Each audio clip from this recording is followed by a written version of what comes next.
But we as a continent have now defined ourselves.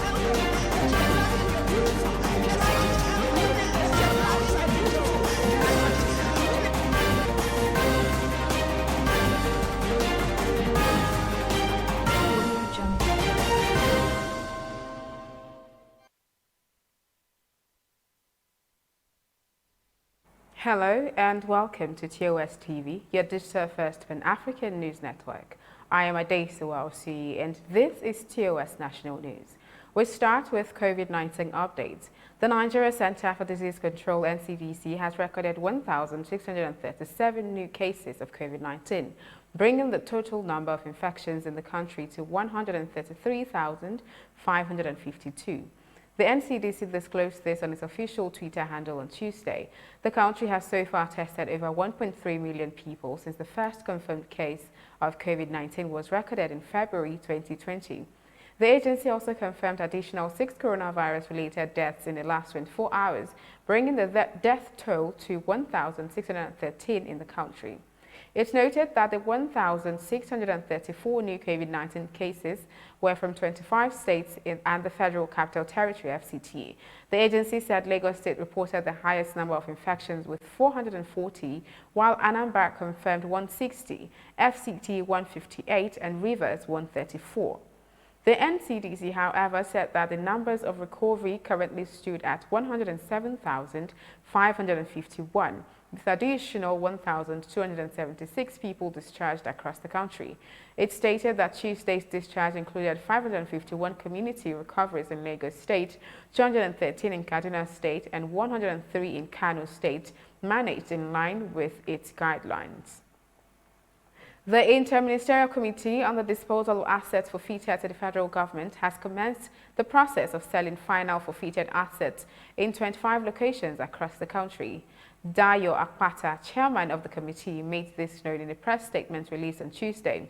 President Muhammadu Buhari had on November 9, 2020, inaugurated the committee following a presidential directive of October 27, 2020, recognizing the need for the Office of the Attorney General of the Federation to cooperate and to coordinate and oversee a uniform process or common platform for the recovery, management and sale of all assets forfeited to the federal government.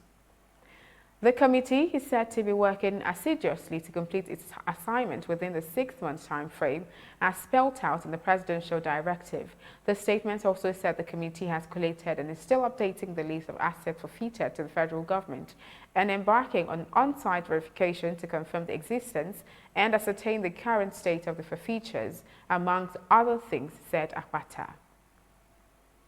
9 mobile and Globacom have failed to meet key performance indicators stipulated by the Nigerian Communications Commission, as shown in the latest report by the industry regulator. According to the report, the 2 mobile operators were unable to meet key performance indicators in 19 states of the Federation, while Airtel failed to meet the KPI in 1 state, Ogun State. The report covered the month of July 2020. The report showed only MTN was successful in meeting the KPIs in every state of the Federation. The data from the industry regulator indicated that the other telcos failed in 4 major KPIs, thus dropped call rate, call setup success rate, standalone dedicated control channel congestion rate, and traffic control channel congestion rate.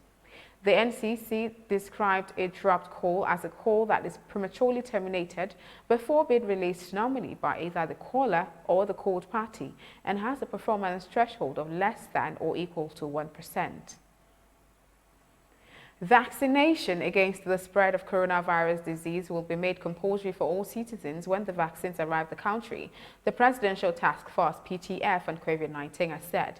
It warned that those who refuse to get vaccinated may not be able to travel abroad, even on pilgrimage to Holy Lands. Secretary to the Government of the Federation, SGF, and Chairman of the PTF, Boss Mustafa, disclosed this while commissioning the State House Clinic Special Care Center, that's the COVID-19 Isolation Center, on Tuesday. Mustafa also said the Muhammadu Buhari-led administration was using the opportunity provided by the outbreak of the disease to address the entire lacuna inherent in the nation's health infrastructure. The SGF, who disclosed plans to establish a COVID-19 testing laboratory in the State House Clinic, commended the president for approving resources for new health infrastructure. You are watching TOS National News on your digital first Pan-African News Network, TOS TV. Still ahead, business and sports.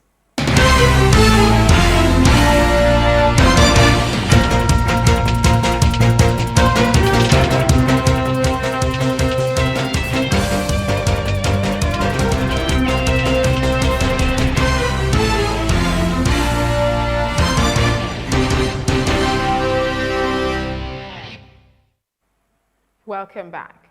You are watching TOS National News. In business, the Fiscal Policy Reforms Committee announced that it will correct any errors that come up from the implementation of the Finance Act 2020 if fiscal enactment is needed to adjust the 2021 Appropriation Act.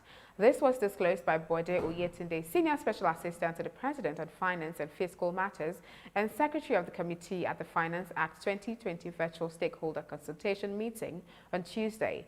The federal government, in the Finance Act 2020, introduced a 50% reduction in the minimum tax rate. Oyetunde said that the federal government had already reduced the minimum tax rate from 0.50% to 0.25%, applicable for the years of assessment from January to December 2020, to cushion the effects of the pandemic on businesses.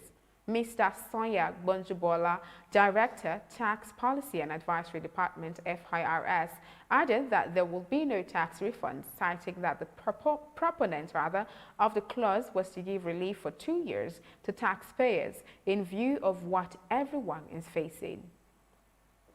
The Nigeria Economic Summit Group, NESG, has stated that the federal government needs to prioritize the promotion of non-oil revenue to maximize the African Continental Free Trade Area Agreement. The NESG also added that the Nigerian economy would rebound by 7.5% by 2025 and expect the Nigerian economy to exit recession with a growth rate of 2.9%. This was disclosed by the chairman of the group, Aswe Igodalu, during the virtual launch of the NESG report titled NESG Macroeconomic Outlook 2021 on Wednesday.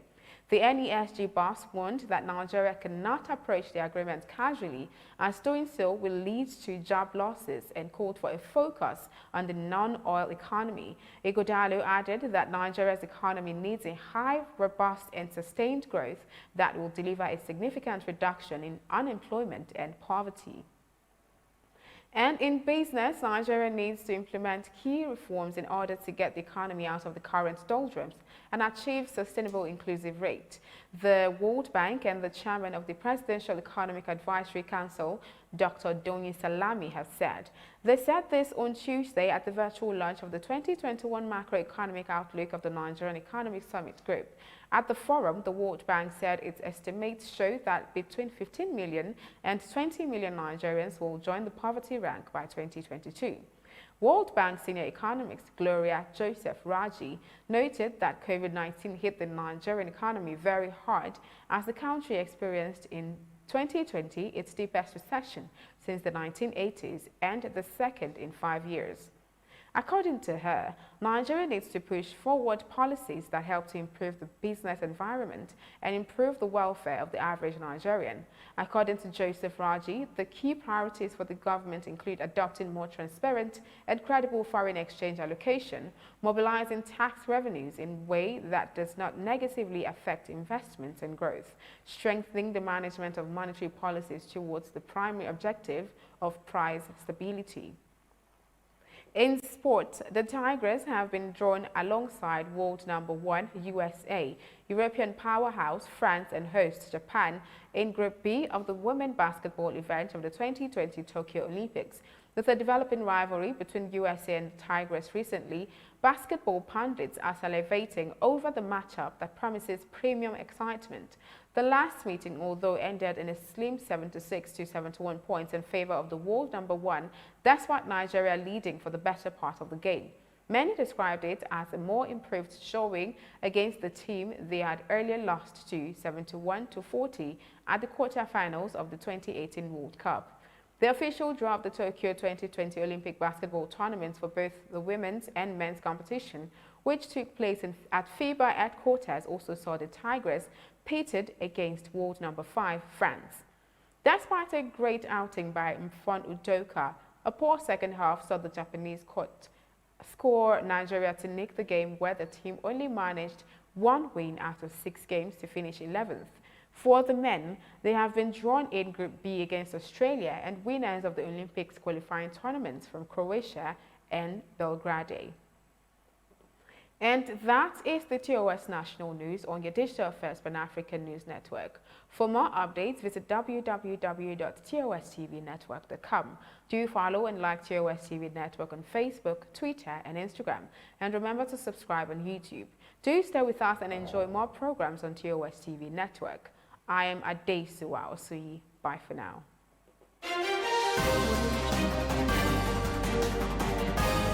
But we as a continent have now defined ourselves.